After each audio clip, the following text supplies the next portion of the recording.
especially in sales. I never tell people to be concerned with whether the customer says yes or no. What I want you to be more concerned about is how did you present the information to the customer? Look, are you a coach, a consultant, a service provider, or a course creator? Listen, you want your clients to pay you $3,000 to $10,000 for your program. You want to stop nickel and diming. You want $3,000 to $10,000 clients. Listen, I got a special gift for you, okay? This is from my friend, my buddy, and a coach of mine. He helped me make $30,000 in a week. My first time making $30,000 in a week, I had 6 5K clients, okay? He helped me. Listen, it works even if you don't have a big following. As a result, his program has accumulated $250 million in revenue for his clients. Do you want part of that? Listen, there's a personal endorsement from my boy, no cap. I'll show you the receipts. You get free access. Go to socialproofgift.com or text proof to 904-447-5274. All right, let's get into the episode.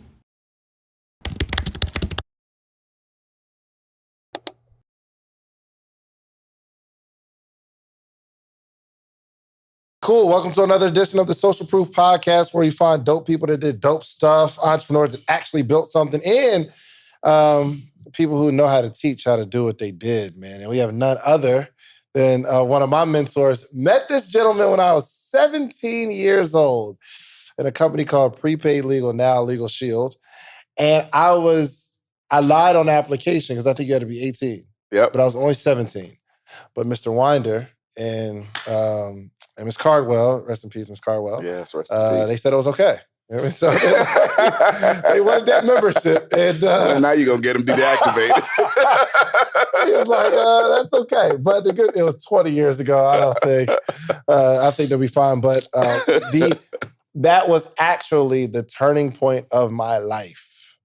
That was the turning point. And you were one of the people that I saw on stage that hit the 6 figures. And I'm like, yo, this guy is so cool. Because you would have because you still had a job. What made it so cool is that you were making money in the company and you had a 6-figure job. And he always kept his checks, like pictures of his checks to show, like, yo, this is what I made this week, then that week, then this week. Then I was like, dang, this dude's lit. So, that book I had. Oh, for sure. Mr. Alistair Edwards, how you feeling? Man, good, man. Honored to be on your platform. It's almost, I don't know if the word would be surreal, but like just being able to like look up to you is just this idol, and I still do, right? But the fact that we have kind of like a closer relationship, not just mentor-mentee, but I really look at you as a friend. Well, that's because now it goes both ways, right? It's almost. I had nothing to offer back then. Well, you brought energy to the team, right? So here's what people don't realize: when building a team, sometimes you need a student for the teacher to be a good teacher. You were a student of the game, so you allowed people to be more active in their business because we had someone to teach.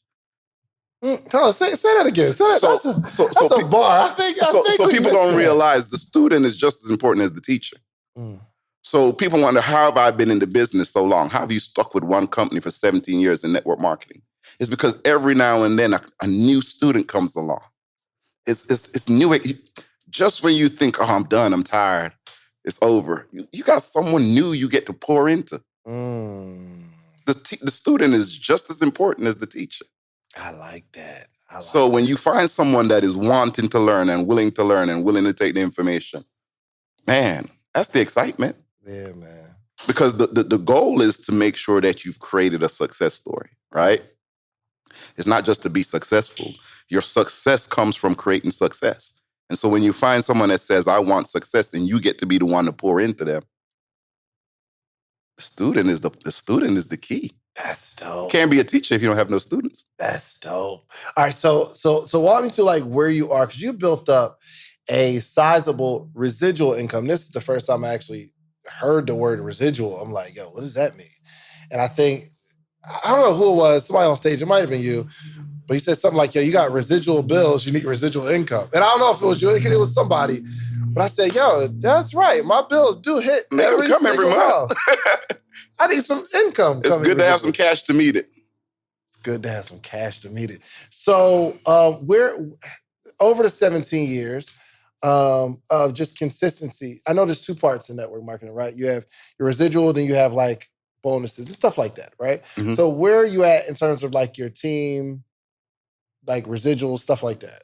My team is pretty decent. I got a pretty good sized team. Residuals, probably about close to 20 grand a month. That come in no matter if you do anything. If I quit today, the business will still pay me that type of income. Because of work you did for the book of the business. I always say to people, look, what did you do 10 years ago? That's still paying you today. And the better question is, what do you plan to do today? That's going to pay you 10 years from now.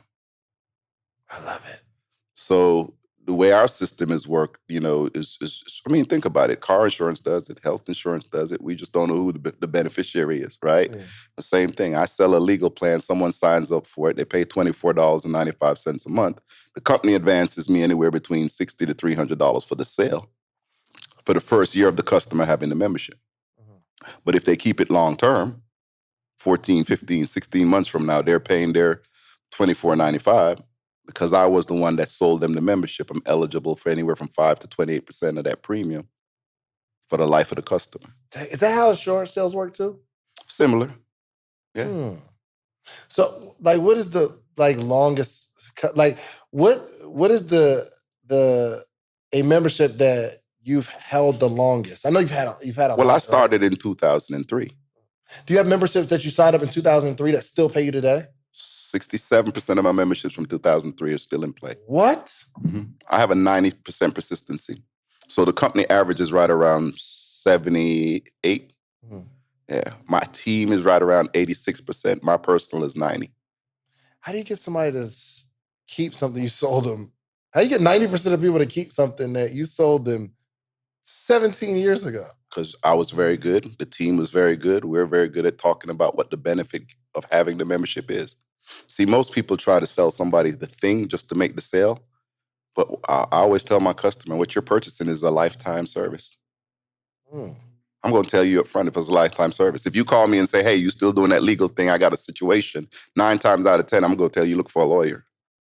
I'm not going to sell you my product because now you're going one, you just want it for a 911 situation. That's not what I want. I want customers.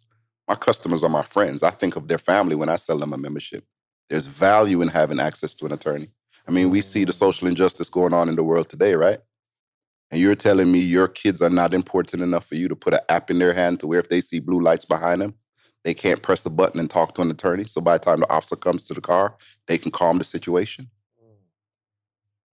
It's a lifetime membership because you don't know when that life event may happen. That's lit. I have my membership. My family is covered. So I know that. Thanks for being a customer. Oh yeah, absolutely, 100%. Appreciate 100%. That. All right, so take me back because you had a job and you were building this business. But first off, where are you from? Born in England. Born in England. Yeah. I didn't know that. Born in England to Jamaican parents. Born in England to Jamaican parents. Right. And when I was 3, we moved back to Jamaica, and so I lived in Jamaica from 3 to 14. What's it like over there? Oh, it's the best. You still go back? Oh yeah. I actually want to get a property down there. I'm looking to do some property down there. Nice. Yeah, 3 months out the year would be great. Got you. Oh. So, were you always entrepreneurial minded? Well, I was both. So my dad used to run Blue Mountain Coffee, which is a big coffee company in Jamaica. So he was over logistics for them. And then my mom had a variety craft shop. So she had one of the most, very profitable craft shop where people would come in and buy jewelry, artwork in Jamaica. Gotcha. So from a very early age, 4, 5, 6, I was behind the counter selling, you know what I mean, in her shop. So I learned business and how to handle money and customer service at a very early age. All right. So growing up, I guess. So you were in Jamaica until 14, and then you came to the States? And we moved to Hollywood, Florida. Okay. Right. So I stayed in Hollywood, Florida for high school, South Broward High School. And then I moved to freshman year of college. I did in Northwestern University and Kendall College in Chicago. Gotcha. And then transferred back to Florida A&M, graduated from Florida A&M. And then moved to Atlanta I started working with Publix supermarkets when I was 15. You started with Publix since 15? Yeah. My first official job in America was with Publix. That wasn't illegal? Nah, I was 15 was the age. What's the working age? Yeah. Oh, gotcha. And at the time, they weren't really hiring 15-year-olds, but I remember the manager was Craig Berger. And I would go up there in a shirt and tie every week. At 15? At 15. So I remember, I did work at Foot Action at 15, but I put 16 on my application. You know what? I'm a liar. Yeah, I am a full-fledged liar. God, habitual application fraud. I just so felt that. That's why you had to be an entrepreneur. Habitual application fraud. I gotta stop all this lying. Okay. So no, but yeah, I put 16 on my application because they didn't check it on. Yeah, I need to repent. All right, so you work at Publix. You're going up to Publix every day with a shirt and tie on. Yeah. To eventually, Craig Berger, the manager, Craig Berger said, "Look, you're persistent enough. You come on in. I'll put you in." Who told you to do that? My parents. My dad said, "Look, my dad always said, don't dress for the job that you have, just for the job that you want." So even when I was a bagger and they handed me the little polo shirt, I always went to work with shirt and tie. Really? Yep. I was put on the stock crew at 16. 15, you get the job doing what? Bagger. Then 16, you're on stock crew. Stock crew. Is that a promotion? Promotion. Okay. Yep. And then? 16, I'm running the front end. Sometimes they would let me run the front end of the store, which simply means you're overlooking the front end of the registers, making sure everything is right. And, so. Fix this. We gotta fix this. All right, so 16, you're running the whole front end, and then? Then 17, I graduated from high school and went off to college. But the good thing about Publix is at that time, they allowed you to extend your, you know what I mean? It was not like you were, I didn't have to come back and reapply. It was like a deferred status. Gotcha. Right? So on summers and breaks, I would still come back and go back to work. Gotcha. Right. You must love Publix. It was a good environment, man. It was, I was blessed to have good store managers, right? And for those that don't know, Publix is a grocery store. They're not everywhere, right? Southeast. So I think we're in Tennessee, South Carolina now. Getting ready to go into Charlotte if they're not already there. And then, of course, Florida is their home base in Georgia and Alabama. Okay. So Southeast, yeah. So during college, you're kind of coming back home all 4 years? Well, during college, my freshman year, I was in Chicago, so it wasn't there. Okay. My sophomore year, I came back and went to Florida A&M. Gotcha. And picked right back up. So I used to stock early in the morning. So I would stock, get up at 2 in the morning, go stock shelves from 3 to 6, 3 to 7, and then go to class. As a college student? That's how I paid my way through school. So how would you party? I mean, I did that too. Yeah, so I'd be wired. Publix had a college reimbursement program, so they would pay for your tuition as long as your GPA was a certain level. Really? And you were doing something in a major that they could probably use in the future. Yeah. So. Oh wow! So they pay for your college pretty much. For some of my courses, yeah, just coursework. Gotcha. Okay. Mm-hmm. Okay. Cool. So and you did that all throughout college. Yeah, I did their college reimbursement program for the last 3 years of college. You graduated in 4 years? No. How long did it take? 5. 5. Okay, yeah. Gotcha.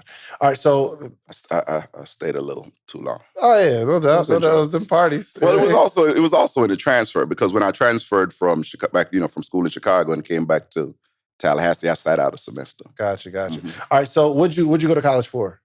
Business, economics, and political science. Economics, and political science. So Publix paid for some of the classes. After you graduate, then what do we do? Well, it's funny. Also, during the summers, I worked at the Southwestern Book Company, which was selling books door to door.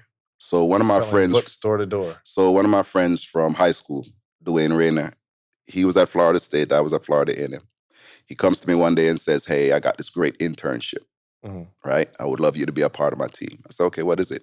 He says, "We're going to be, selling encyclopedias." I said, "Great, sounds like a good job." Selling encyclopedias? Door to door.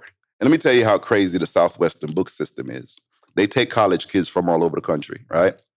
You go up to Nashville, to their headquarters. You get 3 days of sales training. So they teach you the product, and they hand you this kit, which had volume 1 and volume 2 of an entire encyclopedia set. It had volume 1 of a 3-volume Black history book. Real quick, it's been so long. What does the encyclopedia do again? Yeah, they don't even have those things anymore. Yeah. Do you have an encyclopedia at the crib? No? Yeah, everything. You can Google everything now. So encyclopedias used to be the book. It used to be the Google book. That's what I call it. It used to be the book where you find all the information about everything that you needed.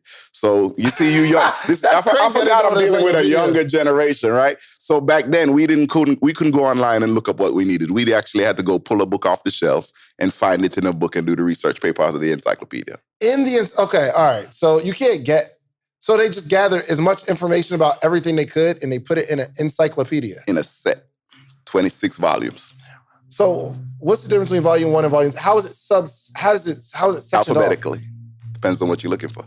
So if you're saying, right now you'll Google, what is the best way to? All right. So I was looking this up yesterday.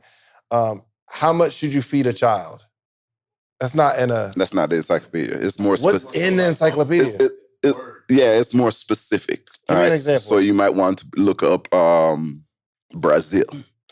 So you'd go to BE and they'd have a whole thing on Brazil. So it's like a dictionary for random stuff. Right. That's how we were educated back in the day. We didn't have wild? I always knew, and the word encyclopedia, I knew you have it on your bookcase, but I never actually knew what was in an encyclopedia. Just think about Wikipedia in a book. So people in there, people, places, things. Mm-hmm. Did y'all know what it? You knew it was you have an encyclopedia? That's crazy. That's what I'm saying. I had them. He just never opened them. Open it for him. I'm like, if you want to hire someone. Born entrepreneur. Oh my God. Not going to do it. Okay, so you're selling these encyclopedias. What was the sales pitch behind this? Well, here's the funny part. They take you to this class. You learn how to, they tell you about the product. You get the volume 1 and 2 of the encyclopedia, first copy of the Black history book, first copy of the children's book, and you get in a little book bag, and they teach you how to market, how to sell, and I'll go through some of that strategy.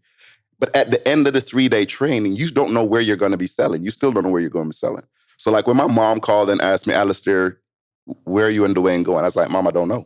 Where are you going to be staying? I don't know. So you go to the training in Tennessee. Right. On the last day, they bring you into the room. They bring everybody into the room. And they'll say, okay, you're Suffolk, Virginia, Bladensburg, Tennessee, Nashville. And then it's when they start telling you what city you're going to be selling in. Is it cities in Tennessee? No, it's cities all over the country. So my first city was Suffolk, Virginia. Never been there before. So we all pile up in our cars. So from Tennessee, I'm talking about like you got to go to California. Wherever. New Jersey. You get in your car, you drive to your territory. College students. And they give you a sales pitch. Before you can even sell a book, you got to find somewhere to stay for the summer because you're going to be there for 2 or 3 months. So the pitch is you go knock on the door. Hey, my name is Alistair Edwards, ma'am. Sorry to interrupt you, but I'm Alistair Edwards, college student from Florida A&M University. I'm going to be selling encyclopedias and history books for the kids in the neighborhood. I just wanted to know if you knew of anyone that would be willing to give a college student a cheap room for a small monthly fee as we work for the summer. So the first day of door-to-door, it's not even selling encyclopedias. No, it's finding somewhere to live. This sounds illegal for students. They've been doing it for years. They still do it today. They don't. The only thing they do now is they do it through, it's digital. They sell digital. Oh, so it's like a sales call. Yeah, but there's still kids knocking today every summer with Southwest. That are knocking on doors. Knocking on doors. My first summer, I probably knocked on over 3,000 doors. What? Oh, yeah. Of course you're a beast in sales now. Okay, so first day, you're trying to find somewhere to stay. And it's all in the training. They say, find somewhere to stay. No. I got a room in the basement. I'll charge you $30. So my first summer, I stayed with a wonderful young lady who actually was a foster parent who had probably 8 kids in the house. I guess it ain't that bad. Airbnb, it's like Airbnb, except for you just gotta, there's no website for it. Right, there's no website for it, right? You gotta find out if they're willing to. So I got a room down in the basement and paid $30. But you're out of the house first of all, in your training, you start off with a cold shower every morning and you got to be out of the house by 7. They tell you to start off with a cold shower? Yeah, opens up your pores, keeps you awake longer throughout the day. right? And then you have to knock on your first door at 8 o'clock. Gotcha. Now, here's the funny part. They also teach you that just understand that the first 6 hours of your day probably won't be the best part of your day. That's when you survey the land. So you spend all day knocking on doors, knowing that half the people are where? At work. At work. But what you're looking for is the one person that is not at work, the Miss Jones of the neighborhood, the elderly of the neighborhood, right? You tell her what you're doing. Hey, how you doing, ma'am? My name is Alistair Edwards. I'm a college student from Florida A&M, and this summer I'm sharing with families in the neighborhood and helping them get an educational product for their kids. Do you know of any family that might be interested in encyclopedias? She may say, well, I don't have any kids. And I said, well, would you be kind enough to kind of just give me the lay of the land? And I would sit on our porch and I'd draw my book out. So I would, before I even knocked on doors, once I got to a street, if I got to Elm Street, I'd draw a picture of every house. There's little blocks. Houses on the left, houses on the right. And I'd knock until I find Miss Jones. And then Miss Jones, I'd be like, okay, well, Miss Jones, who lives over there? Oh, that's the Edwardses. They have 3 kids. Who's over there? Oh, he doesn't have any kids. So I know I may not have to stop at that house.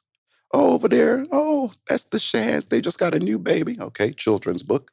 Oh, yeah, it's a great black family over there. African-American history.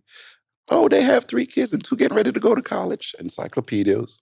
Dang. Yo, so you think door-to-door sales, you think like, all right, I'm going to not go in and try to make a sale. But you said like the first day, you got to find lodging. Second day, like the first 6 hours, you just try to find out the lay of the land. And you'll sit there and with Miss Jones. It's almost like finding out where's my avatar as you trade. That's crazy. Right? So you can go to the one with kids and say, yo, kids book, I'm leading with that. Yeah. So it's almost eliminating.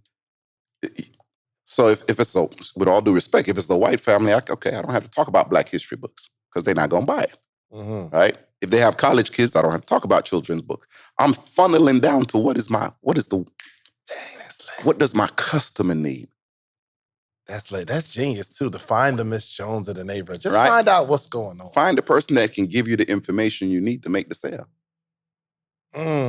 So now 6 o'clock, you start seeing cars pull in. Oh, the Shans, that must be Mr. Shans. As soon as you get out your car, I'm walking up on you. Hey, sir, look, don't mean to interrupt you. My name is Alistair Edwards. I'm a college student from Florida A&M trying to earn some additional money for the summer. And what I'm doing is sharing children's books with families that have new kids. How did I know you have new kids? Miss Jones just told me. Yeah, we have some of the best children's book that will guide your child and make them be 6 months to 6 years ahead of the competition when they go through life. That's the cheat code. Do you have a minute? Let me show you what you have. And here's the crazy part. I would share with you what I have. The encyclopedia set was probably like about $900. The Black History book, if you add that on there, it's a 3-volume set with another $200+. And the children's book's probably about, I'd say about $180. So we used to call it the brick, if you could sell the whole packet, right? If the customer agreed that they liked it, they would have to write me a check for 50% of it and watch me walk out the house with that check, not knowing if I'm coming back or not. And my guarantee is, Mr. Shans, I'm going to be back at the end of the summer. Once the books are delivered, and I'm going to deliver them to you. Yo, you know what? Now, here's the funny part. Your living expenses have to come out of the money that you collect. Really? So you have to open a check. Cash the check. So they're cashing a check to you. They're writing a check to you. How many people went to jail? I know somebody went to jail. I didn't know them numbers. I'm sure some people went to jail. Like, yo, because you're just taking the money and some people just aren't that fiscally responsible. Dang, that's crazy. So you have to live, you gotta learn money management skills. Everything. How much of that money did you get? Like, how much was your commission? The percentage was probably about, I would say 45%. It was good money. My first summer, I made probably $7,000-8,000. Yo, so that's for a college student in 2 months, 3 months. That was big money. If you saw a $900 brick, you make about $400. That's lit. Well, so it had to be, yeah. Dang, that's crazy. Yeah. Okay, all right. So you understand lay of the land. Real quick, go back to the lady that let you in their house. Like, because this is a real trusting thing. You know, that's probably what God gave me. So 2 of my kids are adopted, but it's probably from that foundation. I stayed with a lady who was a foster mom. So she had 6 or 7 kids in the house. And I tell you what is also where I learned about one of my greatest lessons was how important words are. So when the first day I came to house, the next day when I came to bringing my stuff into her house, the first thing she said to me, she says, there's a little girl that we have here named Angelica. She says, when you see her, you're going to be a little shocked.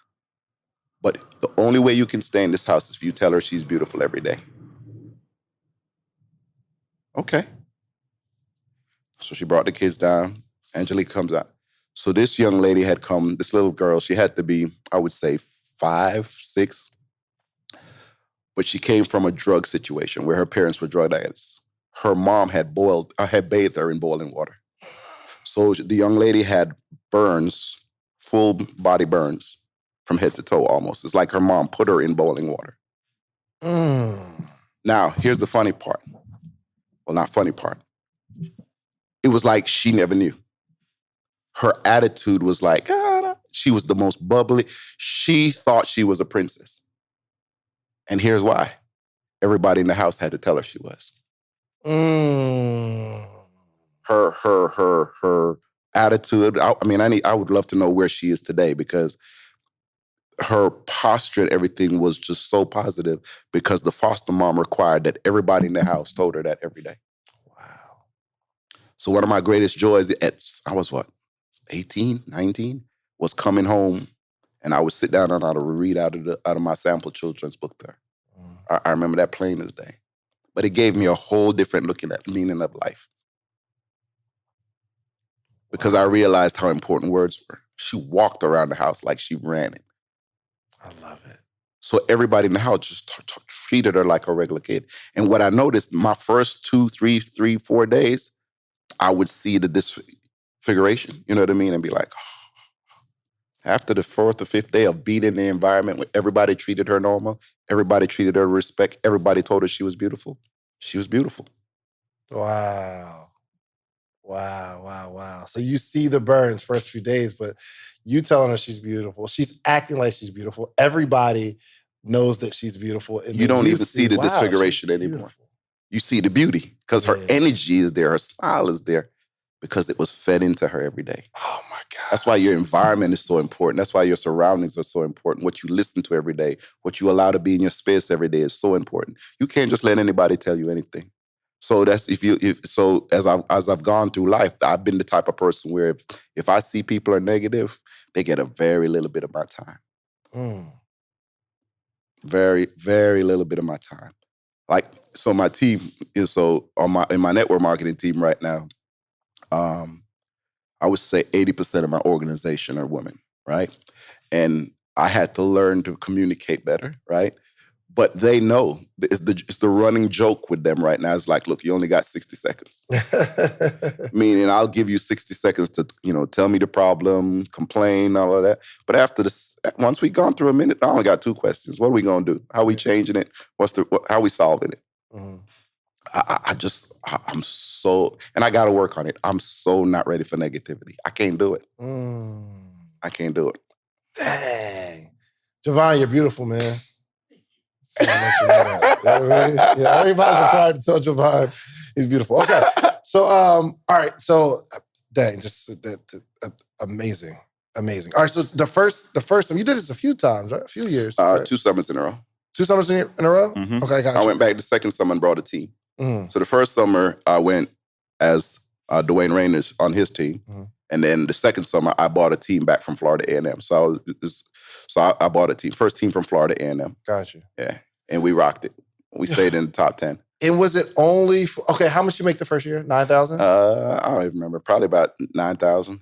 Do you know what you made the second year? A little over 14. A little over 14,000 for a summer. You're rich. You are rich in 2 months, for sure, as a college student.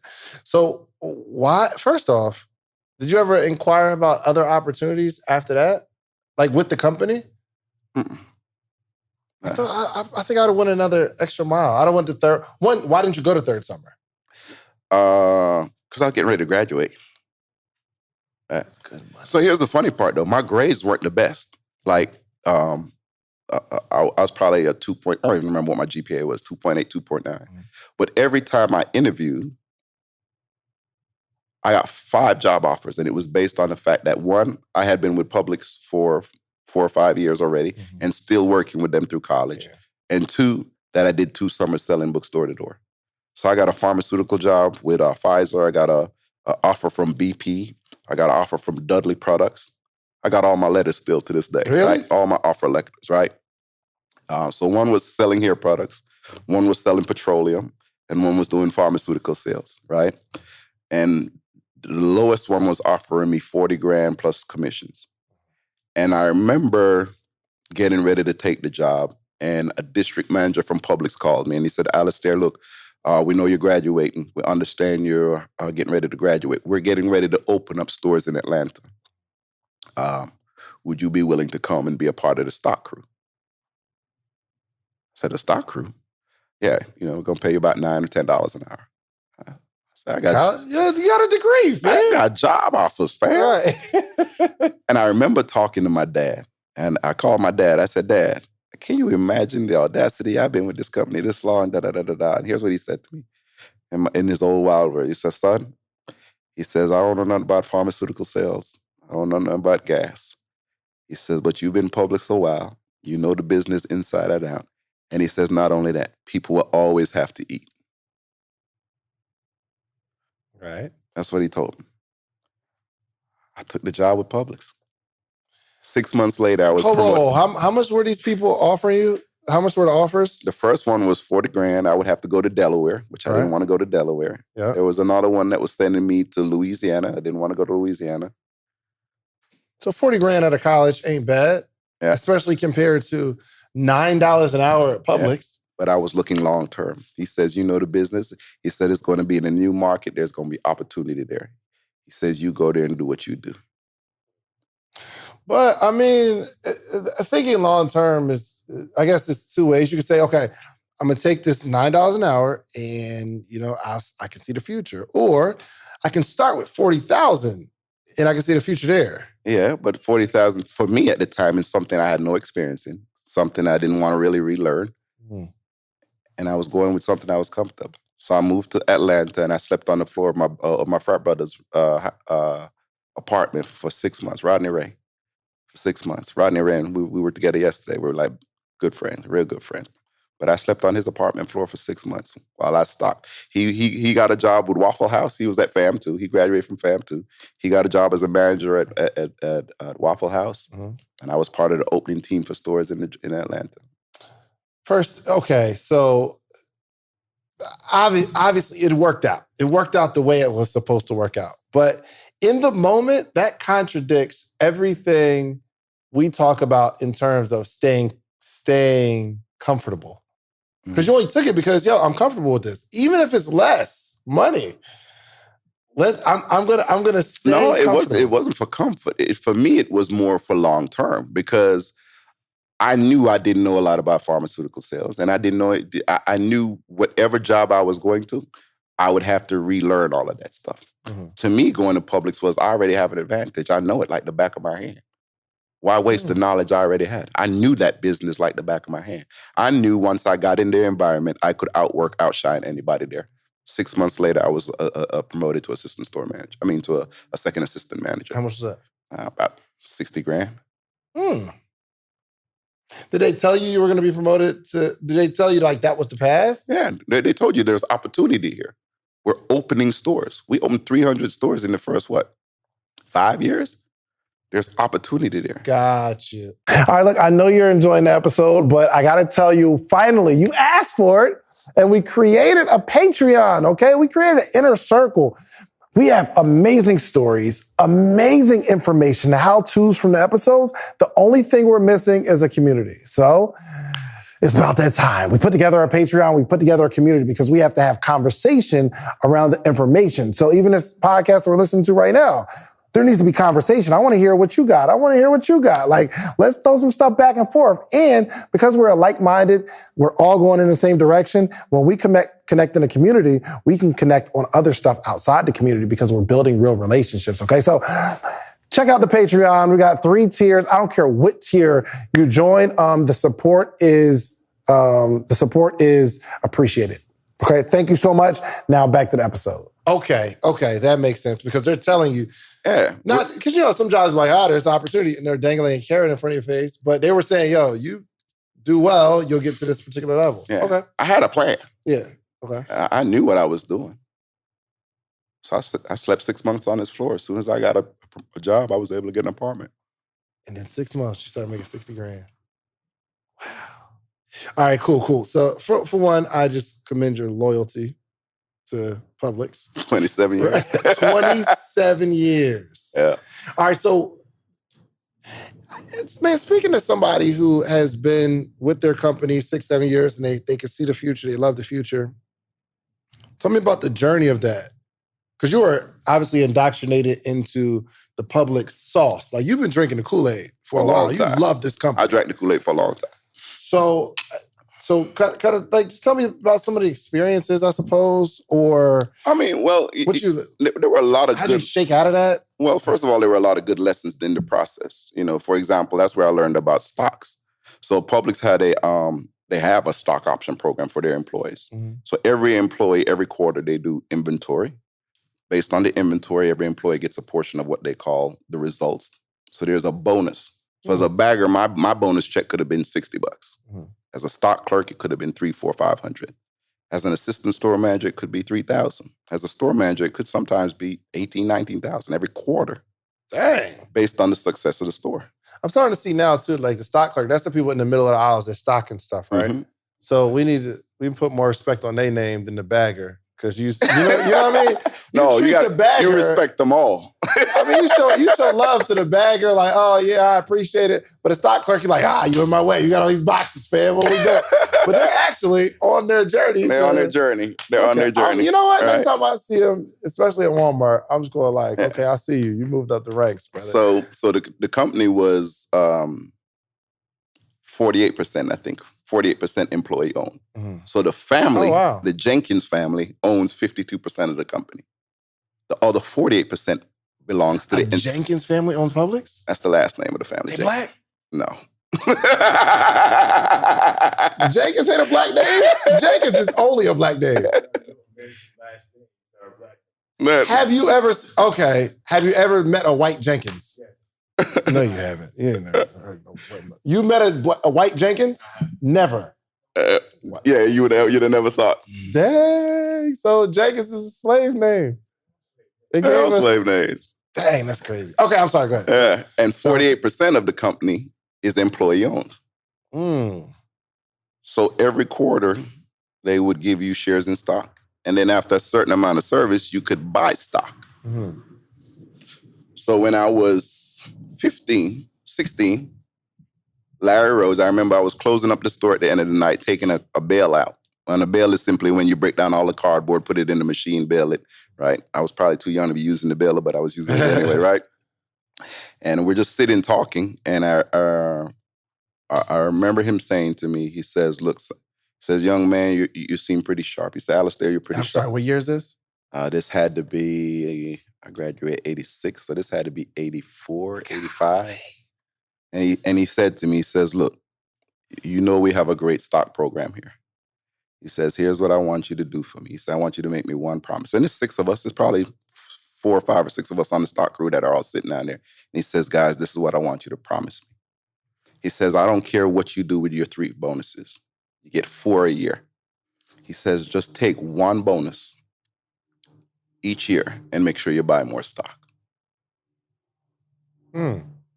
So he said, I don't care what you do with the first 3 bonuses of the year or the last 3 bonuses. Just make sure one of your bonuses every year, you reinvest it back in and buy more stock. Okay. So I did it. There was a 2-to-1 split. There was a 5-to-1 split. What does that mean? So let's say you buy a share of stock for $20. The price of the stock is $20, right? The company now says, look, I want to gain more capital. So we're moving into Atlanta. We want to gain more capital. What they will do is they will do what they call a stock split. So if I only had 1 share for $20, they'll split it. Now I have 2 shares at $10 a piece. Mm-hmm. But what it also does is makes other people say, oh, it's only $10 a share. I will buy more. Got it. They generate capital. Got it. Because now people are buying what? Shares of stock. Correct. At a lower rate. At the lower rate, where they probably wouldn't have bought it at $20. Right. But they'll buy it at 10. So because they're buying that stock, they now have capital to do the investments, build the more stores, expand the market. But in return, to thank those people, as we now get established in a new area, now the stores start getting profitable, our stock price starts to go what? Up. Back up. That $10 share that I bought is now worth $20. So I only had one share for $20. You have 2 shares for 10. Now I have 2 shares for 10. But now both of those. But now it grows, and now I got 2 shares at 20. I've doubled my money. Yeah. Right? So eventually they're going to do a 10-to-1 split. I got 10 shares that are now worth 20, 2 shares that are worth $20, but it's a 10-to-1 split. It may drop down to $1. But now I have how many shares? 100 shares. I got 20 shares. 20 shares, yeah. Right? Well, 40 because I had 2. Yes. But eventually those 40 shares now get back up to what? Dang. That's what stock is. You know, Apple did that recently. And I bought, I didn't understand it. Wall Street Trapper, shouts out to Trap. He just was like, yo, just buy it. I'm like, all right. And I didn't really understand it like so that's why we sit on our edge when we hear there's a stock split, because we don't know what's it gonna go down to and how soon is it gonna get back up to par. And if you're lucky, it'll go past what it was when it split. So there were cases where my 20 share stock became $60 a share. So how many splits did they do in your 10 year of having this? I was with them 27 years, and in 27 years, we probably did 4 or 5 different stock splits. And you invested a whole bonus check every single year for 27 years? 1 bonus check out of my 4 bonus checks, because that's what Mr. Rose told me. 1 bonus check. And what was your highest bonus check? As a store manager, my bonus checks could be as much as, I don't know, $12,000. And you put the whole thing in there? Pretty much. Over 20-something years? Okay, I just not being personal. Yeah, I guess it's how many stock shares? Do you still have them? So I cashed out a majority of my shares when I retired. You did. Yeah. Golly. Once you retired, I still left some in there, though. There's some in there. And then what I did is I made sure I bought stock shares for my kids. Yo, that's crazy. You got $1 million in shares? No. I cashed out a lot. To be honest, I should have let it sit there. That's one of my biggest regrets. I should have let it sit there, because now they're moving into different territories. And the splits that they've had since I retired were ridiculous. I don't even know if we'd be here today if I had kept those shares. I would already have that property in Jamaica. But for 27 years investing, that is long game. Yeah. Goodness gracious. I bet, those other 5 people that were sitting on that bail probably didn't do it, though. I'm the type that probably wouldn't have done it. And not only that, to be honest, I probably wasn't consistent in it. There were probably years I didn't, but for the most part, I always reinvested something back in stock. Dang, that's dope. Yeah. Because here's the tricky part about life. Life will tell you that what you're dealing with right now is more important. So you'll take the money that you should have invested or you should have bought the stock with, and you'll say, let me pay this bill. Or worse yet, you'll say, let me get these shoes. Or worse yet, you'll say, let me go to the club and do these bottles this weekend. Let me celebrate this bonus. Man, that bottle I can think about how many bottles cost me a lot of money, or how many junk I bought that really cost me a lot of money. That should have been invested other places. Wow. Mm-hmm. Wow. All right. So how did you finally quit? So it goes... did you cry? I can imagine you cried. Oh, no. So here's why. And it just goes back. It was almost, I'd say, deja vu. So my dad in Jamaica would be considered middle class, right? Well-to-do. And then we moved because my sister was graduated at, I think she graduated like at 15 or 16 from high school and went to Smith College. She was the youngest one to graduate from George Washington Medical School. Became a pediatrician. But in her education, the expenses and the conversion of income, Jamaican dollars to American dollars, was kind of tough. Mm-hmm. So my parents' thought process was, we'll go to America, so it'll be easier to generate that type of income. Hold on. I don't know why my phone. I'm sorry. It's all good. This is a bad example, okay? Y'all don't do it, okay? I'm sorry. Okay. Right? So we moved to Jamaica. My first experience in Jamaica is we did a house exchange. Mm-hmm. So my parents are Baha'is, it's type of religion, Baha'is, and they knew a Jewish family. What is Baha'is? It's a religion. What's the belief? So they believe that Baha'u'llah came after Christ, like a more recent a prophet, right? But all along the same philosophy. Oh, Baha'i. Say what? Baha'i. Baha'i. B-A-H-A-I. No, Baha'u'llah, you said. Baha'u'llah. Baha'u'llah. Mm-hmm. Okay, cool. Yeah. That's a whole nother chapter. Right. But anyway, they did a house exchange with a Jewish family. Why? The Jewish family was, the Stearns were getting ready to retire, right? Mm-hmm. So they wanted to live in Jamaica. Mm-hmm. We needed to make income to pay for tuition for my sister. So my family says, well, we'll come to America. We'll switch houses. How you find that? Because of the community. You know what I mean? The community, they were in the community together. As far as, always traveling, doing charity. Not charity. What do you call it? Philanthropy work, right? So we did a house exchange. So the Stearns, rich Jewish elderly couple, live on Hollywood Boulevard in Hollywood, Florida. There are no black people on Hollywood Boulevard in Hollywood, Florida, right? In 1984. Right. So we're the only black family in there. So this is my first experience, my third week in America. I come home from school. I go into the house, and I hadn't been in there 5 minutes, and I hear this megaphone, come out with your hands up. Come out with your hands up. I look out the window, there's 2 cop cars. I run to the back of the house, and there's a cop car in the back. I come to the front of the door, and before I could say anything, I'm pulled out of the house, put to the ground, guns drawn. And they're like, okay, we got him. It's like, got what? I was like, I live here. And I remember them distinctly laughing. That's a good one. Right? So I had to explain everything, because I was so young. I'll swap under the like, bro, this is the weirdest lie ever. So what I think what saved me is they came in and they saw my stuff, right? And I remember my mom coming into the station and just acting the fool. She was like, right? True Jamaican form. But anyway, so that was my first experience with interaction. But it just shows that there's sacrifices that have to be made, right, for success. Yeah. And so my parents made that sacrifice. But now, going back to your question, so my dad got a job with the 7-Eleven Corporation. My dad managed Blue Mountain. He's been in management, been very successful while he was in Jamaica. But when he became with the 7-Eleven Corporation, he did very well in the stores that he was at. He actually elevated them, made their business, made them profitable. But he was never given the opportunity to be a manager. So he would get the stores profitable. The manager would benefit from all the work he would put in. And he would always ask, what's my chances of becoming a manager? And they would always say to him, you have to have a college degree. And I slowly watched my dad's posture just break down. Like over time, it broke him down because he was constantly making, and every time there was a problem store, they would send him to the problem store. He would turn it around and the manager would get the accolades and he wouldn't. So my dad was very adamant about me getting a college degree. He said, I don't care what you're going to do, you're going to get a college degree, right? So I did that.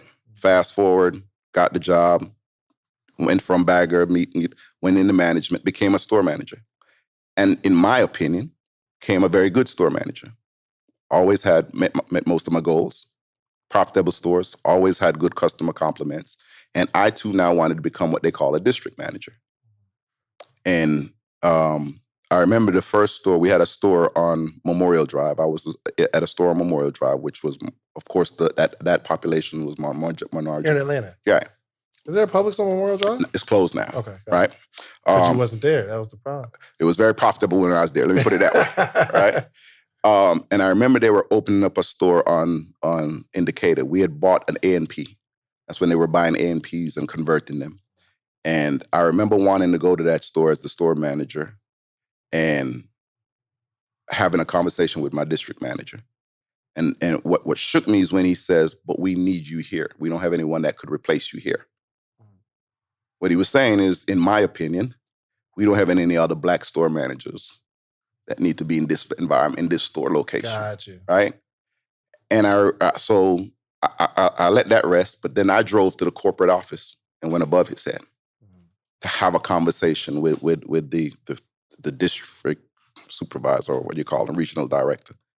And we had this conversation.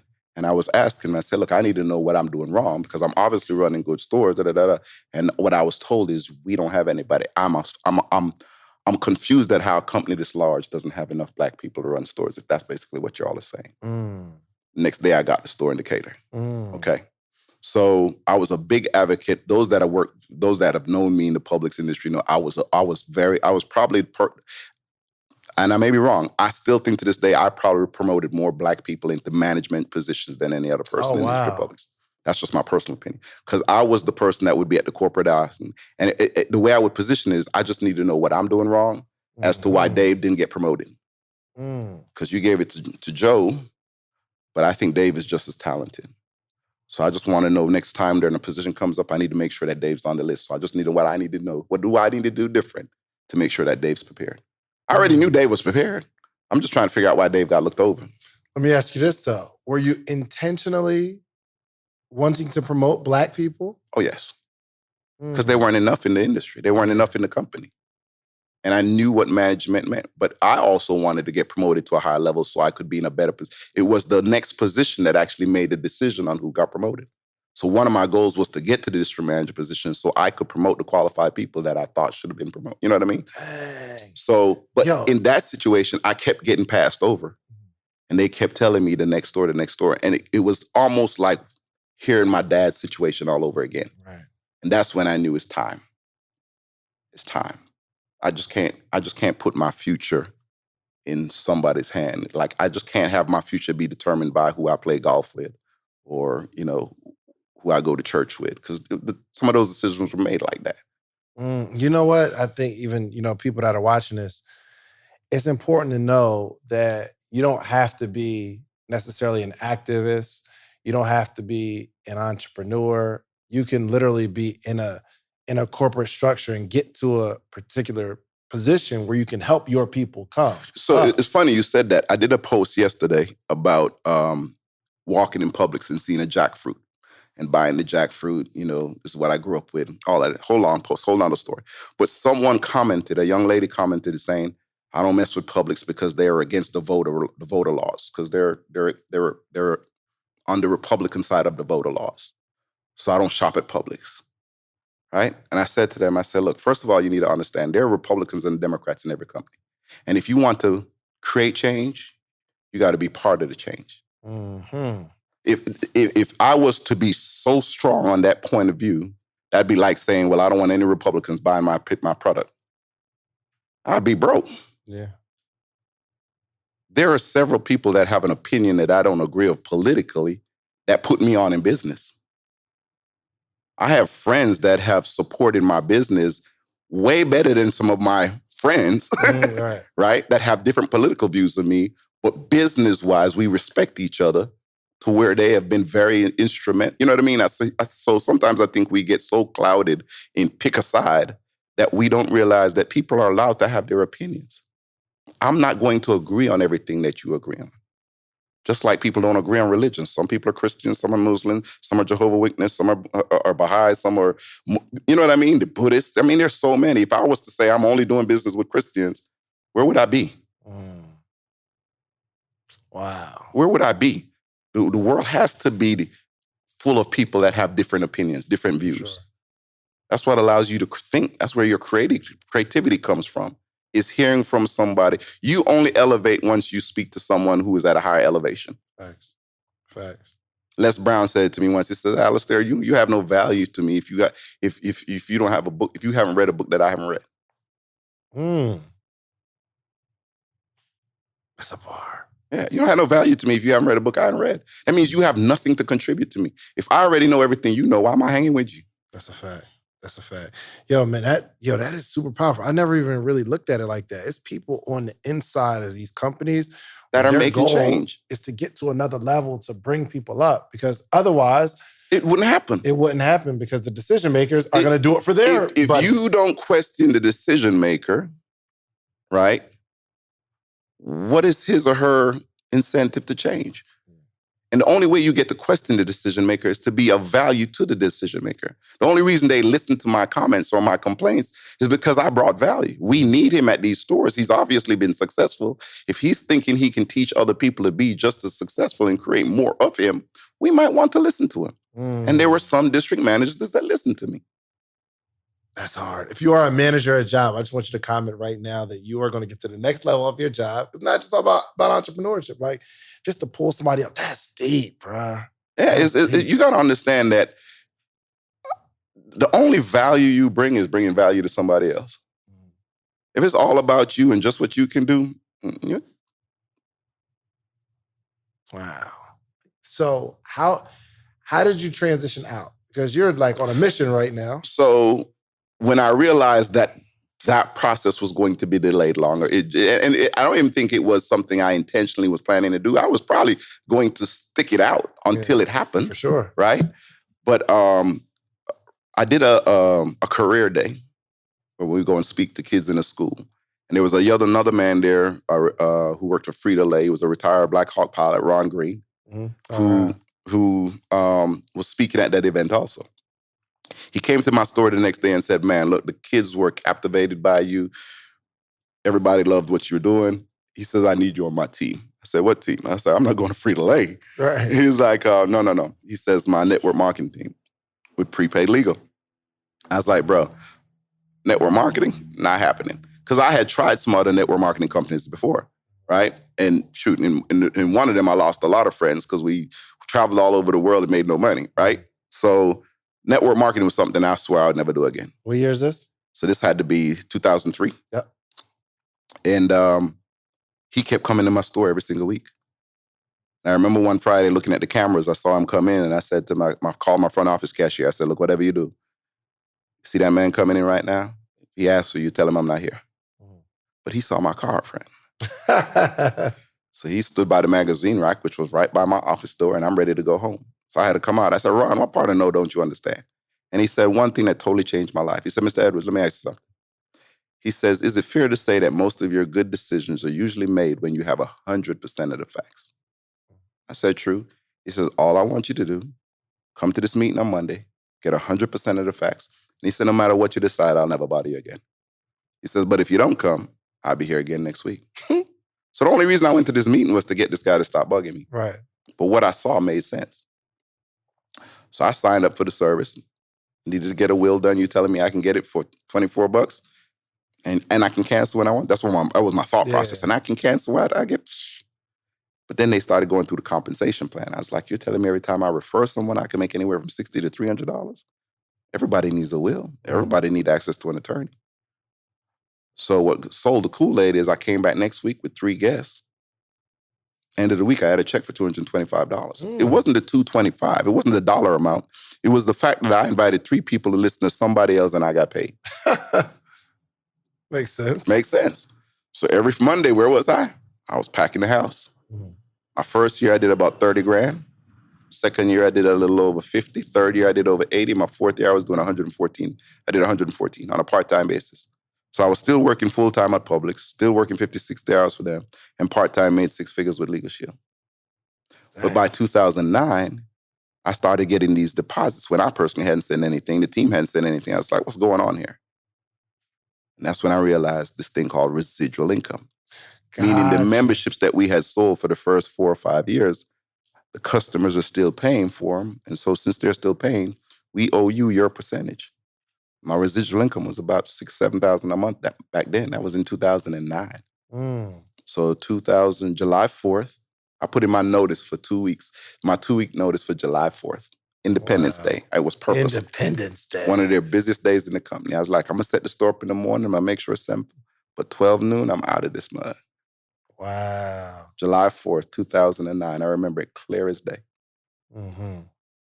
Wow. So you're making 6 figures on both sides, your job and this business. And you're like, all right, well, and plus you got this stock. The stock is is growing. You've just done some phenomenal things in terms of preparation for this moment of leaving, which it's hard. It still seems hard though. Like even though I was making six figures by 2003, 2004, so 2006 is when I got the six-figure ring, if I'm not mistaken.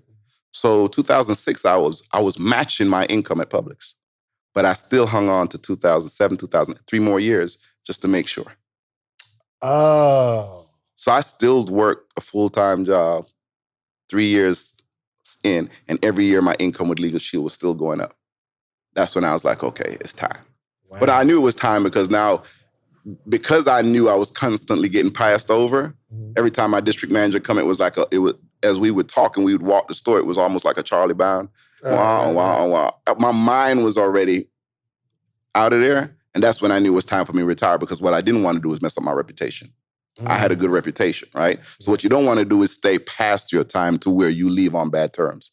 I think I left on good terms, right? They would have said yes until they saw this interview. Then now they'd be like, oh, we don't want that joker back.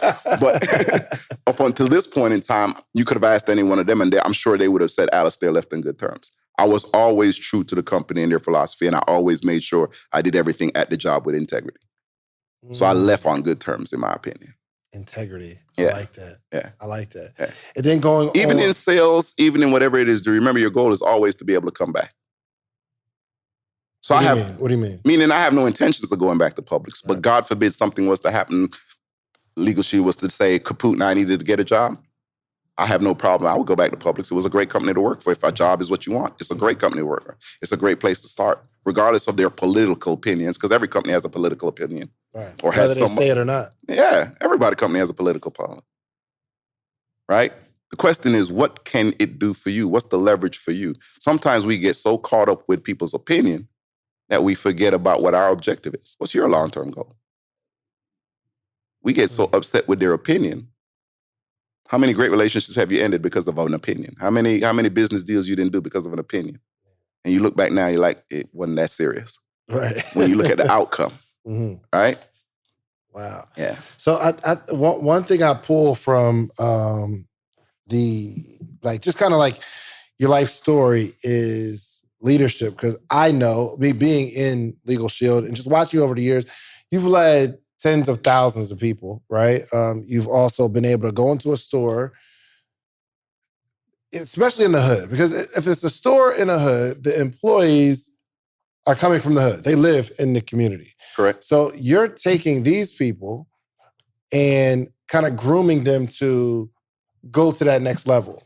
So I definitely want to get into some principles of leadership on how you did that. You did it in Publix and then in Legal Shield. You've helped multiple people become full-time entrepreneurs and, kind of change their life financially. What are some principles of leadership that because this is something I'm struggling with. I'm not the greatest leader. I think it starts first with humility, right? Understanding that you were there once. When you're dealing with somebody, you have to understand that you too were, I guess because our two was struggling, right? So after the first year, I'll give you a perfect example. After the first year of the house exchange, because the house exchange with my parents was only for a year.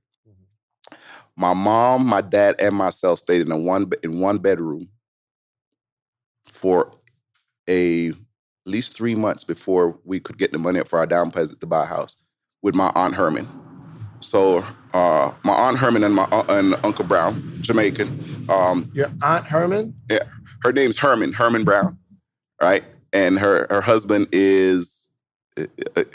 her name is Herman? Her name is Herman, Aunt Herman. I call her Aunt Herman. Jamaican thing? Jamaican thing, yes. Okay, all right. All right? But here's the funny part. We stayed, she allowed us to stay in her house, in one room. So it's me, my mom. Imagine being 16, so I was what? No, I was 15 at the time. Imagine you, your mom, and your dad at 15 in a one bedroom. They made that sacrifice, and she allowed us to stay in her house at no cost until we got enough money to buy, until they got enough money to buy their first house. So we got a house in Jacksonville, Florida. So there were sacrifices that were made along the way that I remembered. So it wasn't always that there were good times and bad. You know what I'm saying? There ebb and flows in life. And so it's those times that reminded me that when I now mentor people, every one of them may be going through an ebb and flow. Your goal is to make whatever they're going through easy to go through. My goal was never to add additional burden. But those that worked for me would tell you I was very clear in what I wanted. You don't want to add additional burden, but you still got to be clear on your expectations. Clear on my expectation. My goal is not to add any additional burden to you, but I'm going to add additional requirements of you. Yeah. So if you want to get rid of your burden, there's some requirements that you're going to have to meet to get yourself in a better position to no longer have that burden. Dang, that's a bar. And that translates to your entrepreneurial endeavor because they don't work for you necessarily. It's a voluntary army in network marketing. Yeah. So you have to figure out what is their why. Why are you doing this business? I'm sure that when you were doing Legal Shield, you didn't really have a big why. Would I be correct in that statement? Rich. Huh? Just want to get rich. It was just about the money. Yeah. Right? And the minute you felt like I wasn't selling enough, I wasn't making the money, it was something else to do, which is totally okay. Now, had you... And I jumped to mad companies too. Oh, I know. I'll leave because, I can make how much? It was about the money. Yeah. The situation would have been different if you had joined the network marketing when your child was born. Because your why is different. When you partnered with us, it was just about you. Mm-hmm. I'm sure in the last 6 months, you've intensified your business. Yeah. Why? I got a baby now, man. I don't want her to do that. You are now responsible for another life. Mm-hmm. You have a bigger why. That's a fact. And I have a stepdaughter too. And I obviously, really, so once that happened, it bumped up more because I'm looking at Corey because I want, she's like a creative and I want her to have the freedom to figure it out. Yeah. Figure out what do I want to do. She wants to do horseback riding and art, but it changes every now and again, right? But I want to have that freedom. So I want even harder to make sure we got some things set up for, business where she ain't got to worry about it financially. But then when my wife got pregnant and, we finally had our daughter Sarai, it went to a whole nother level because now I have more people to take care of. Yeah. And just like in network marketing, I don't care. You sell the why. Even if you're in corporate America, you sell the why. If I go to a deli clerk and I see that she has potential to be a deli manager, I'm going to talk to her about the benefits of being a deli manager. Mm-hmm. You like being told to cut the meat, or would you be in a better position teaching people how to cut it? That's good. Huh? What if we develop you you get to enough point where you can teach what you already know? Because you hate being told what to do because you already know it. The problem is why you hate it is because you're being told to do what you already know what to do. Wouldn't it be better for you to be able to teach people what you know how to do and be at peace with it? Dang, you've been giving bars back from Publix days. And it pays you more. There's more responsibility that comes with it, but you don't have to be told what to do. Mm-hmm. You now get to teach what to do. And I want you to remember what it feels like to be told. So that way when you're teaching, you don't tell people, you teach them. Golly. Well, what are some of the biggest mistakes that you made as a leader? Sometimes being too friendly, meaning allowing people to slip on what they were supposed to do and making excuses for it. I struggle with that. You know what I mean? I'm a people person, right? And one of my and I think earlier on, sometimes you want to please everybody to your expense, to where and to some points. And I want to say this to you as a young father: be careful that you don't please other people to a point to where you displease your wife and your child.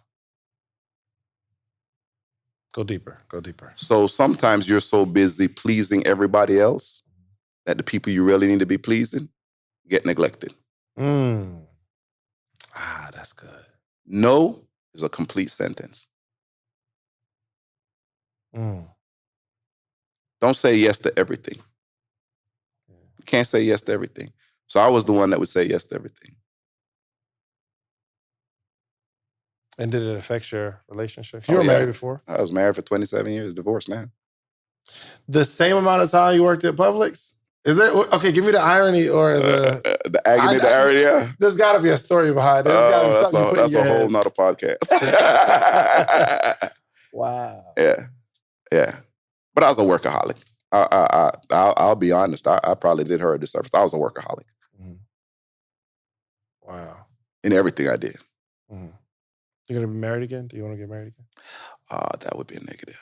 No? You don't want to get married at all? In today, you asked me this question today? Today. No. Why? No. And I don't know if this is selfish.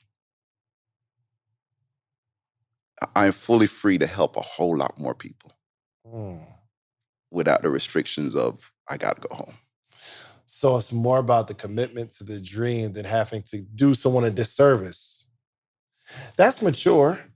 That's mature to say, yo, I'm honest with myself. I'd much rather not have that restriction because there are some goals that I want to meet. But when does that become? Now it may change. Yeah. All right. You're just saying right now. I'm just saying right now I'm not. There may be some wonderful woman that comes along and be like, she the one, right? But at the moment, I'm just enjoying the space I'm in right now. You know what? I found it harder and more distracting dating. Because even when you date somebody, you're not married to them, but they have certain expectations. And I felt more restricted before I was married. Because it wasn't like so many, but I date, you're dating one person or two people, you kind of like two of them, and then you go out, and because you're not together with them, you might meet somebody and you got like, that wasn't my life, okay? I wasn't out here. It's just a lot of judgment going on. So I feel so much judgment right now. No, I'm just saying, it just seemed like it was more pressure. I don't know. Anyway, well, thank you. Thank you, because we could stay. That could be another hour conversation, right? Yeah. But I gotta do a quick commercial. How we doing on time? And we gotta sit here and do some more stuff for Patreon. So we got Patreon members that they get like bonus footage. Okay. So maybe we'll get into some sales training. Let's do. Because you are a master at sales. I've never seen nobody sell that. He sold my shirts at my event. He was just there, and he was like, he said, give me 4 minutes on stage and I'm gonna sell all these shirts. And it was good. It was a good thing. So let me get into my commercial real quick. All right, I'll be right back. This episode is brought to you by The Morning Meetup, themorningmeetup.com, themorningmeetup.com, the only entrepreneurial group that gathers every single day, Monday through Friday, 8 a.m. to 9 a.m. Eastern Standard Time, every single Monday through Friday, to learn and grow as entrepreneurs. We have hundreds of people on the call. Actually, what's so dope is Alistair's eclipsed an amazing amount of success, okay? Again, leading thousands of people, but you got a membership in The Morning Meetup. Yeah. Why'd you get a membership in The Morning Meetup? And plus, my main focus, you wouldn't necessarily be my target market. Someone that's like done well in business and like growing. My major focus is people who are, trying to figure it out, or people that want to be entrepreneurs, or, they're at that level where they need that boost to get to, kind of the 6 figures or whatever. What made you join? 2 things. One, consistency. It gives me something to be consistent on every morning at 8 o'clock. It allows me to develop a habit. Oh. But not only that, when I join, it brings value. You've had some great people, and I think I'm at a mature enough level where I know, stop chasing the rabbits. So you've brought on, every day you have a different success story. So I've been able to hear from people I would really not have the opportunity to hear from on a personal basis, but also been able to gain those relationships, like Jose. I never knew Jose, right, before The Morning Meetup. But he's a genius mind to be around. For sure. And that relationship has developed. Donnie Wiggins, right? People but not only that, I'm a little older than your group, so it allows me to remain young. But not only that, it also allows me to do what I like to do. Teach. Mentor, yeah. Mentor. Yeah. It's a happy place for me. For sure. Right? And he may not have been like on this interview if you weren't in The Morning Meetup, because we didn't talk all the time, but now we see each other every day. I'm like, and he dropped bars. I'm like, you gotta be on the podcast. Yeah. So it just gives me it's a win-win. It gives me a platform. Right? Like you said, I would never have this opportunity. But not only that, in my business, things change. And in some senses, I was doing things the old way, not realizing that there's a whole new generation right now that does things a whole different way. That's why I come to your content creating class. Not because you can always be a student. What I've learned from the content creation course, Jose, Donnie, right? Ernestine, you, I mean, it's crazy, right? Those are things that I would not have learned had I not joined the morning meetup. Sure. So there are things that I'm learning that is now allowing me to elevate my Legal Shield business. Wow. So I always tell people, don't come for the product, come for the purpose, right? So I'm not, even though people are talking about all these different great opportunities, I'm not going to be the one to jump, oh, now I need to go do Airbnb, or now I need to go do Toro, or now I go to do Bitcoin. I'm not going to be that guy. I'm going to be the Legal Shield guy. Sure. Point blank. 100%. That's been my foundation. That's what, you know what I mean? But what I'm learning from all these people and all these other successful businesses is success principles. Marketing, how they market what they market. I can use what they use to market, whatever they're marketing, in my business to market my business. I'm always looking to learn, how can I do what I do better? And sometimes you have to go outside of your industry to see what somebody else is doing different in a different industry to come back to yours and make yours more successful. 100%. Dang. Okay, that's the whole commercial right there. TheMorningMeetup.com. Go to TheMorningMeetup.com, and we're going to do something very special for you. You can join for $1 just to see what Mr. Edwards is talking about. If it's a fit for you, great. You can stay around. You found out. If it's not a fit for you, well, you invested $1. Okay, and not $1 per call, but you get a whole week for $1 just to see if it's right for you, fits in your schedule, all that kind of stuff. And we have a book club where we're reading books, which is very impressive. Hundreds of people are all reading the same book. It's crazy. Let me talk to you about this. So our team has always had a book of the month. And what I'm getting ready to think I'm going to implement too is just a 15-minute call, because it's the difference maker. Yeah. I have read every book since January, cover to cover. That's a good thing. Yeah, for sure. And it's been a lot easier to do because I know if I don't read this, I can't contribute tomorrow. Yeah. And someone's going to be looking for me to say something. Right. I be feeling the same pressure, bro. But not only that, here's what what people don't, what I didn't realize. It's just the getting started part. So if you say, hey, we're going to be reading this book of the month, but there's no accountability to say, here's the call where we go over it, I could always say I read it when I didn't. Yeah. Right? I can always pick it up and put it down. Yeah. But when the next morning people are going to be like, so this is what we're talking about, it makes a difference. Yeah. So trust me, that's going to be stolen. I'm going to bring that back to the team. As you We're going to implement 50. And the good news is we get it done in 15 minutes. Mm-hmm. Yep. It's going to be a 15-minute call. Every day at this time, we're going to get together on Zoom for 15 minutes and just talk about what we read in the book yesterday. Yep. That's what we're going to implement. Game changer. Look, go to themorningmeetup.com. I'd love to see you in the morning. Also, we got a Patreon now, right, Javon? We got the Patreon. So after this interview, we're going to kind of chop it up for a little bit, just for the Patreon members. And yeah, man, the link is in here somewhere below. It's Patreon. What is it? Patreon.com/David Never Sleeps. Okay. /David. Why isn't it like Social Proof Podcast? That was I made that up? All right, well, Patreon /David Never Sleeps. Okay, we can stop blaming Jovan for stuff. All right, cool. Make sure you enroll. We got a couple of different tiers. If you just want to support, you can support. That'd be awesome. Okay, all right, man. We got to wrap it up, man, because we've been here for a good little minute. But amazing interview. Was it good, Joe? You enjoyed it? I'm taking so many away. And like you always say, facts tell and stories sell. It's the stories that make the teaching real, because I can see it. I can see it in pictures now. You know what I mean? Like telling someone they're beautiful, and now I see the girl that's burnt in the story. Like I feel something. You know what I mean? So yeah, man, this is an amazing interview. So first off, how do they get in touch with you? Alistair Edwards on Instagram. No, it's not. Alistair.Edwards. Come on, man. It's okay. I'm gonna get you right. ALISTAIR EDWARDS. Alistair.Edwards on Instagram. Yeah. And there's opportunity, like if you want to join you with like Legal Shield. So there is a link tree on my Instagram that will go in there, and it'll say if you want to partner with me or become an associate. It's on there. Yo, real quick, because I have a membership, am I like automatically a member? Not a member, but an associate? No.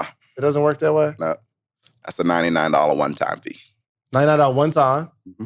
So I don't got to pay monthly? No. All right. Why didn't you tell me? Dave, I told you. You didn't tell me. Yes. I gave you $99 because I'm paying it anyway because for my own service. Let's go. All right. So they might join my team. Let's do it. You mess around. Join my team. Get some more residuals going. Okay. All right. Cool. One, thank you, man. Thank you. Not only for this interview, but your friendship and your mentorship and your guidance throughout my journey. Because I honestly don't, and I still talk to Jonathan Green on a regular basis. And I may have not been here if it wasn't for those 10 core commitments that I learned in prepaid legal. Read 10 books of 10 pages of a good book a day. The Jim Rohn CDs. I was introduced to Jim Rohn through prepaid legal. Man, so the foundation of life. The foundation, bro.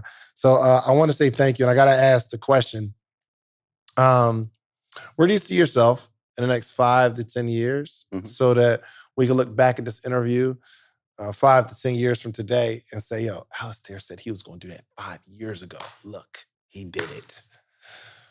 So, massive sales training from the stage and empowering, creating 100 six-figure ring earners. 100 people that make 6 figures. Yeah.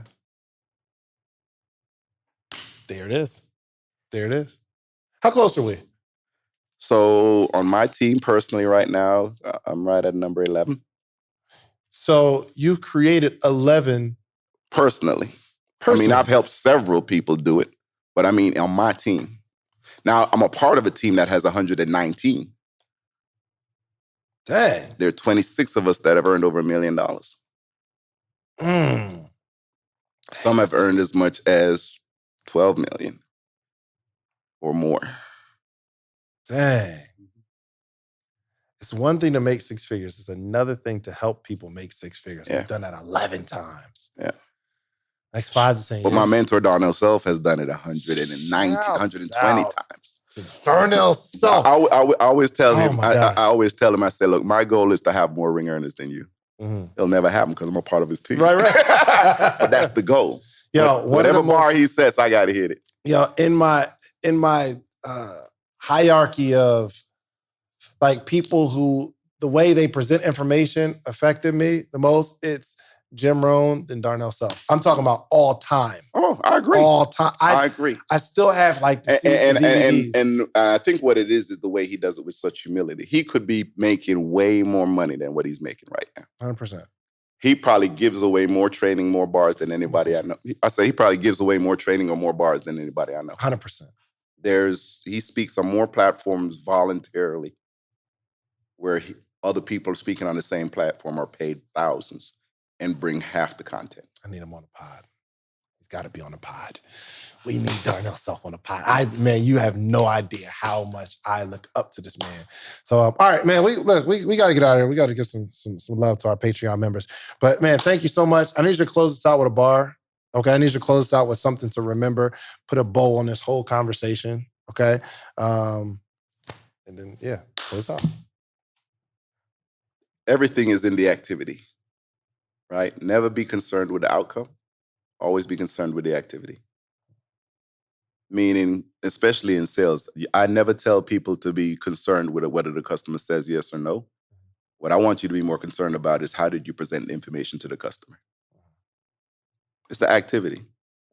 If you do it right, you do it consistent, you do it with integrity, everything will work out. Yeah. But you got to do it. Got to do it. Yeah. Most people don't go through the do it process. Stick to the activity. Never be concerned with the outcome. Take the emotions out of it. We get emotional too quick in decisions. 2 people said, no, I'm done for the day. Right. When the third person was like, I need that. Where'd he go? Right.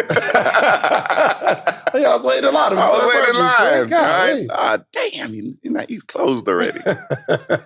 Do the activity and be consistent with it.